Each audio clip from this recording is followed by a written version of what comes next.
नमस्ते दोस्तों, स्वागत है आपका हमारे चैनल में। उत्तर कोरिया एक ऐसा देश जो दुनिया से अलग थलग है, जहां की राजनीति, शासन और जीवन शैली बाकी दुनिया से बिल्कुल अलग है। और इस देश का नेतृत्व करता है एक ऐसा व्यक्ति जिसकी पहचान रहस्यों से भरी हुई है, किम जोंग उन।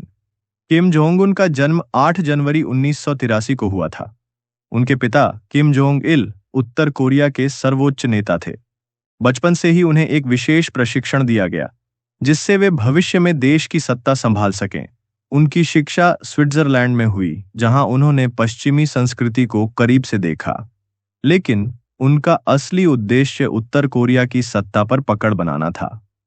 2011 में किम जोंग इल की मृत्यु के बाद किम जोंग उन ने सत्ता संभाली। बहुत से लोगों को लगा कि वे अनुभवहीन हैं और शासन नहीं कर पाएंगे, लेकिन उन्होंने जल्द ही अपनी ताकत साबित कर दी।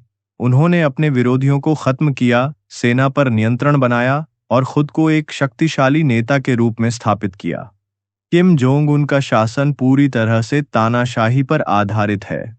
उत्तर कोरिया में मीडिया पूरी तरह से सरकार के नियंत्रण में है। आम नागरिकों को बाहरी दुनिया की कोई जानकारी नहीं होती। इंटरनेट और विदेशी मीडिया पर पूरी तरह से प्रतिबंध है।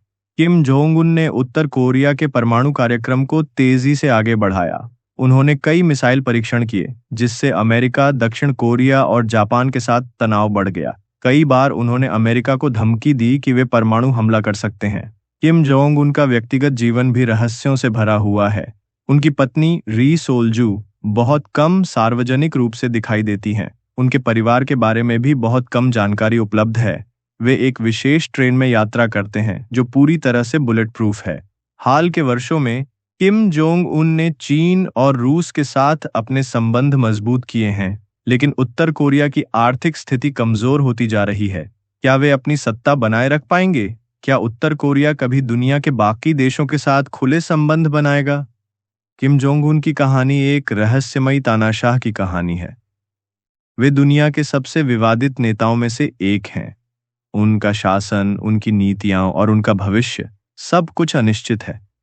लेकिन एक बात तय है, उत्तर कोरिया और किम जोंग उन की कहानी हमेशा दुनिया की राजनीति में चर्चा का विषय बनी रहेगी।